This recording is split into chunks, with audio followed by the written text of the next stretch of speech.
વડોદરામાં પણ પડેલા ભારે વરસાદ બાદ રસ્તાઓનું ધોવાણ તેમજ ભૂવા પડવાની અનેક ઘટનાઓ જોવા મળી છે। ત્યારે વડોદરા શહેરના અકોટા વિસ્તારમાં વધુ એક ભૂવો પડ્યો હતો। રોડ નીચે આવેલી ગટર લાઇન બેસી જતા ભૂવો પડ્યો, પરંતુ મહત્વની વાત તો એ છે કે 3 દિવસથી ભૂવો પડ્યો હોવા છતાં હજુ સુધી કોર્પોરેશને સમારકામ નથી કર્યું। પાલિકાએ માત્ર બેરિકેડ મૂકી સંતોષ માની લીધો। તંત્ર કરવા એટલે અમે એવી ડિમાન્ડ કરી કે અમે પ્રોપર કામગીરી કરવી, રોડા છારો નાખીને કરવી નહીં। પ્રોપર કામગીરી કરશો તો જ આની સમસ્યાનો નિકાલ આવશે, નહીં તો ફરીથી આ રોડ બેસી જશે।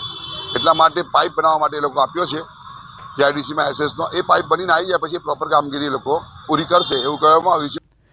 બનાસકાંઠાના ડીસામાં પ્રજાપતિનગરમાં ગટરની સમસ્યાને લઈને સ્થાનિકોમાં આક્રોશ જોવા મળ્યો। અનેક અરજી છતાં પાલિકાએ કામગીરી ન કરતા લોકોએ જાતે ગટર સાફ કરવાનો વારો આવ્યો। પાલિકાએ સાફ સફાઈ ન કરતા આખરે કંટાળેલા વ્યક્તિએ ગટરમાં ઉતરી જાતે ગટર સાફ કરી। સ્થાનિકોનું કહેવું છે કે ગટર સ્ટ્રીટ લાઇટ બાબતે તેઓ અનેક રજૂઆતો કરી ચૂક્યા છે, કોઈ વ્યક્તિ ધ્યાન આપતું નથી। ચૂંટણીમાં ટોળામાં લોકો આવતા સમસ્યા આવે ત્યારે ફરકતા પણ નથી।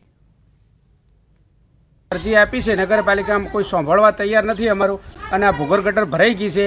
અમારે બહુ તકલીફ પડે છે, કચરો બહુ ભરાઈ ગયો છે અને જાતે કાઢવો પડે। નગરપાલિકા વેરા વસૂલવામાં તૈયાર છે, નગરપાલિકા વેરા લઈ લે છે, સ્ટ્રીટ લાઇટ બંધ છે, કોઈ સાંભળતું નથી। અમારા કોર્પોરેટર પણ કોઈ સાંભળવા તૈયાર નહીં, વોટ લેવા આવે છે પણ સાંભળવા નથી આવતા। ટેક્સ ભરીએ છીએ, નગરપાલિકાનો વેરો સમયસર ભરાશે, કોઈનું લેણું બાકી નથી, છતાંય અમને કોઈ સુવિધા મળતી નથી।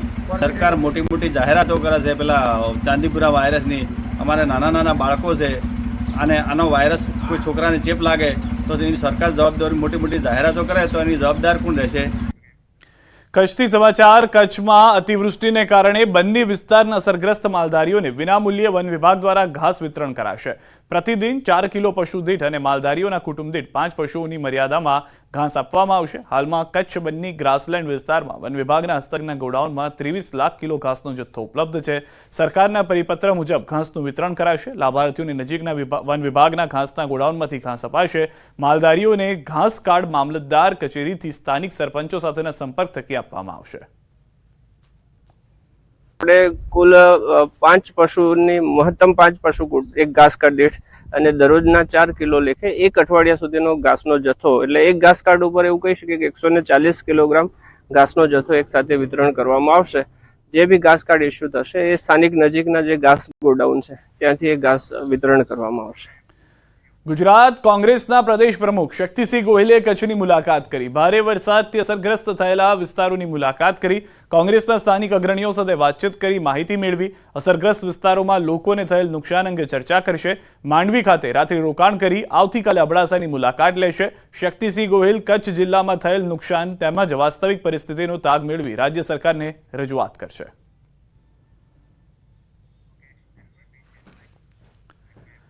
બનાસકાંઠાના થરાદમાં દેશની પ્રથમ માટી પરીક્ષણ લેબનું ઉદ્ઘાટન કરાયું છે। થરાદમાં બનાસ ડેરીના ચેરમેન શંકર ચૌધરીના હસ્તે લેબનું ઉદ્ઘાટન કરાયું। બનાસ ડેરી અને ઈશા ફાઉન્ડેશન દ્વારા થરાદ ખાતે માટી પરીક્ષણ પ્રયોગશાળા તૈયાર કરાઈ।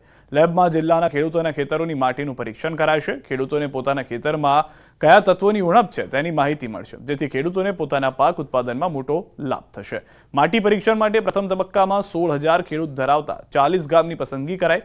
40 ગામની માટીના 510 નમૂનાઓ સાથે બેઝલાઇન અભ્યાસ કરાયો।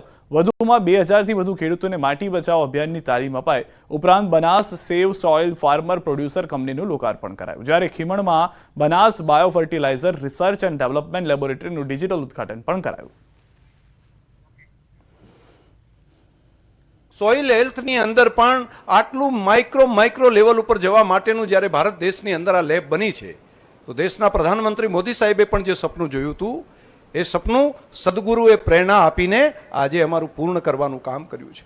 આજે સોઇલ ટેસ્ટિંગ લેબ અહીંયાનું ઉદ્ઘાટન થવામાં આવ્યું છે, તો એનાથી સોઇલમાં કેટલા એના ન્યુટ્રિયન્ટ્સ છે, કેટલું પ્રકારનું એમાં કોપર છે, પોટેશિયમ છે, એ બધું જાણવા મળી શકશે અહીંયાથી। અને જે પ્રકારની ઉણપ જોવા મળશે જે સોઇલમાં એ પ્રકારનું એમને આગળ ગાઈડન્સ મળશે। લેબોરેટરી મતલબ જે આપણે દવા કરાવવા જઈએ તો એમાં શું ઉણપો છે એ આપણને ખ્યાલ આવે તો અહીંયા પણ જમીનની લેબ છે એ મોટો અહીંયા ફાયદો થશે। આપણે ખર્ચામાંથી મુક્ત બનશે ખેડૂતો અને ફળદ્રુપ જમીનો બનશે। ગુજરાત રાજ્યમાં આજથી ભાજપના સદસ્યતા અભિયાનની શરૂઆત થઈ છે. ભાજપનું સદસ્યતા અભિયાન પૂરજોશમાં ચાલી રહ્યું છે. સહકાર સેલ દ્વારા સદસ્યતા અભિયાન કાર્યક્રમનું આયોજન કરાયું છે.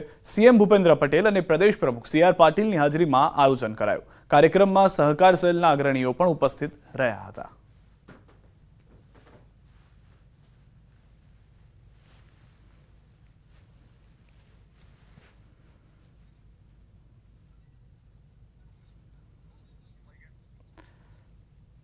પૂરજોશમાં આ સદસ્યતા અભિયાન ચલાવવા માટેના પ્રયાસ ભાજપના તમામ નેતાઓ તરફથી કરવામાં આવી રહ્યા છે. ખુદ મુખ્યમંત્રી પણ તેમાં જોડાયા હતા. પ્રદેશ પ્રમુખ તરીકે CR પાટીલે પણ તેની શરૂઆત કરાવી હતી.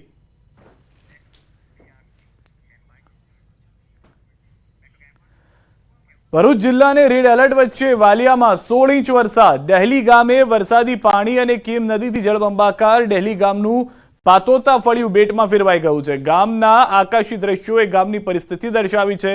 તમામ રસ્તાઓ, તમામ જગ્યા જેટલી છે તે પાણીમાં દબાયેલી જોવા મળી રહી છે. જે 16 ઇંચ વરસાદ વરસી ગયો છે તેને સમગ્ર ગામને પાણી કરી નાખ્યું છે. આ આકાશી નજારાથી એ પ્રયાસ કરવામાં આવ્યો કે ગામની શું પરિસ્થિતિ છે, કારણ કે ખેતરો તો તરબોળ થઈ ચૂક્યા છે.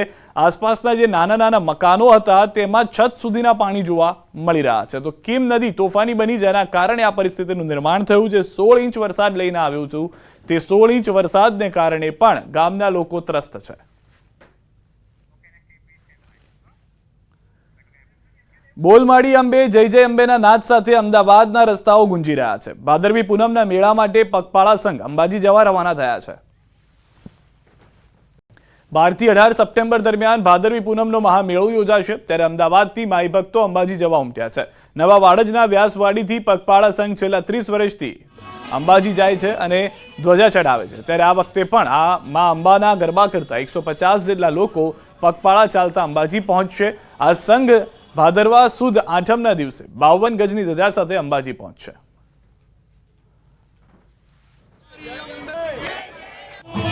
અમદાવાદના નવા વાડજ વિસ્તારથી દર વર્ષે ભાદરવી પૂનમના મેળા પહેલા ખાસ કરીને અંબાજી સંઘ જતો હોય છે, જેનું નામ આપવામાં આવ્યું છે વ્યાસવાડી પગપાળા સંઘ. આ પગપાળા સંઘ છે વર્ષોથી ખાસ કરીને અંબાજીમાં માના દર્શન માટે ચાલતા જાય છે અને ખાસ કરીને માને ધજા ચડાવે છે.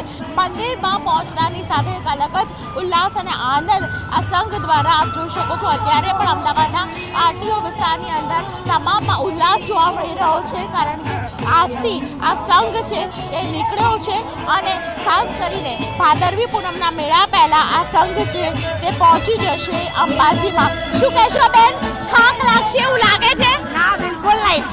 બિલકુલ નહીં. શું કહેશો, કેટલી શ્રદ્ધા સાથે તમે અહીંયા જોડાયા છો? આ વર્ષે પહેલા વર્ષે આવી છું, પણ બહુ અંદરથી આનંદ બહુ જ છે, ઉમળ તો બહુ જ છે. અચ્છા, અને શું મનમાં વિચાર છે?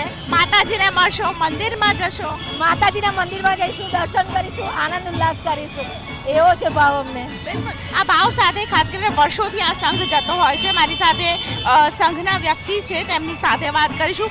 પગપાળા સંઘની શરૂઆત ક્યારથી થઈ હતી અને શું પરંપરા આજે પણ નિભાવી રહ્યા છો? અમારા પગપાળા સંઘનું 30 વર્ષ પૂરા થઈ, આજે 31મું વર્ષ છે. અમારા સંઘમાં પરંપરા છે કે માતાજીનો રથ અને રથની જોડે 52 ગજની ધજા લઈને અમે જઈ રહ્યા છીએ. પહેલાં અમે 9મી ધજા ચડાવતા હતા, પણ આ વખતે બહુ ભીડના કારણે અમે 8મી ધજા ચડાવીશું માતાજીના શિખર ઉપર. આજથી તમે શરૂઆત કરી છે, હજુ તો પૂનમને વાર છે, પરંતુ 15 દિવસ પહેલેથી તમે શરૂઆત કરી દીધી છે. ક્યારે પહોંચશો, શું પ્લાનિંગ કર્યું છે? અમારે 8મી ધજા છે અને અમે આ વખતે એક દિવસ અમે એડવાન્સ ચાલી રહ્યા છીએ, તો કે વરસાદનો માહોલ છે અને બધો તકલીફ ના પડે અને ત્યાં સંઘના વધારો થઈ ગયો એટલા માટે અમે આ વખતે વહેલા નીકળ્યા છીએ. 8મના દિવસે આ સંઘ છે તે પહોંચી જશે અને 11 પહેલા ખાસ કરીને આ સંઘ પહોંચી જશે અને માતાજીને ધજા ચડાવશે. તે માટે ખાસ કરીને આપ જોઈ રહ્યા છો આ ધજા તેઓ ચાલતા લઈ જવાના છે, જેના સવારે શાસ્ત્રોક્ત વિધિ અનુસાર તેની પૂજા પણ કરવામાં આવી. ખાસ ધજા પલટી ન જાય તે માટે કવર પણ લગાવવામાં આવ્યું છે. વરસાદી માહોલ વચ્ચે ખાસ કરીને મહિલાઓ તો ઉત્સાહિત છે, પરંતુ તેની સાથે તમામ પ્રિકોશન્સ લઈને આ પગપાળા સંઘ છે તેની શરૂઆત થઈ ચૂકી છે ને બસ 8મના દિવસે આ સંઘ છે, ભાદરવા વડા 8મના દિવસે આ સંઘ પહોંચી જશે અંબાજી મંદિરમાં. કેમેરામેન પંકજ મકવાણા સાથે દીપિકા કુમાર, ન્યૂઝ 18 ગુજરાતી, અમદાવાદ. તો દ્રશ્યો જોઈ રહ્યા છો, ઉત્સાહ સાથે તમામ ભક્તો આગળ વધી રહ્યા છે. સૌથી વધારે મહત્વની વાત છે કે 8મના દિવસે ચડાવાશે 52 ગજની ધજા. 150 લોકો પગપાળા સંઘ સાથે ધીમે ધીમે આગળ વધી રહ્યા છે. ભક્તિ, શક્તિ અને આસ્થાનો ત્રિવેણી સંગમ એટલે ભાદરવી પૂનમનો મેળો. ભાદરવી પૂનમના મેળા માટે ખાસ કરીને ગુજરાતભરમાંથી લોકો છે તે પગપાળા ચાલતા જતા હોય છે. આપ જોઈ રહ્યા છો અમદાવાદના નવા વાડજ વિસ્તારમાં વ્યાસવાડી પગપાળા સંઘ પણ ચાલતા આ વખતે ભાદરવી પૂનમના મેળામાં અંબાજી દર્શન માટે નીકળી ગયો છે. અને સૌથી મહત્વની વાત છે કે છેલ્લા 30 વર્ષથી આ સંઘ છે તે અંબાજી મંદિર ખાતે પહોંચ્યો છે. આ વર્ષે 12 સપ્ટેમ્બરથી લઈને 18 સપ્ટેમ્બર સુધી ભાદરવી પૂનમનો મેળો યોજાશે. ત્યારે 8 દિવસ બાદ એટલે કે આઠમના દિવસે આ સંઘ છે તે ખાસ અંબાજી મંદિર પહોંચશે. અમદાવાદથી શરૂ થયેલો આ સંઘ અંબાજી મંદિર પહોંચશે, જ્યાં ભક્તોમાં ઉત્સાહ બેવડાયો છે અને વરસાદ વચ્ચે ખાસ કરીને આહલાદક માહોલ વચ્ચે બોલ મારી અંબે, જય જય અંબેના નાદ અમદાવાદ ખાતે સંભળાઈ રહ્યા છે તે અંબાજી મંદિર ખાતે સંભળાશે. અમદાવાદથી અંબાજી તરફ જતો આ સંઘ છે તેમાં વર્ષોથી ખાસ કરીને 52 ગજની ધજા પણ લઈ જવામાં આવે છે. આ 52 ગજની ધજા ચડાવવાનું પણ અનેરું મહત્વ છે. 52 ગજની ધજા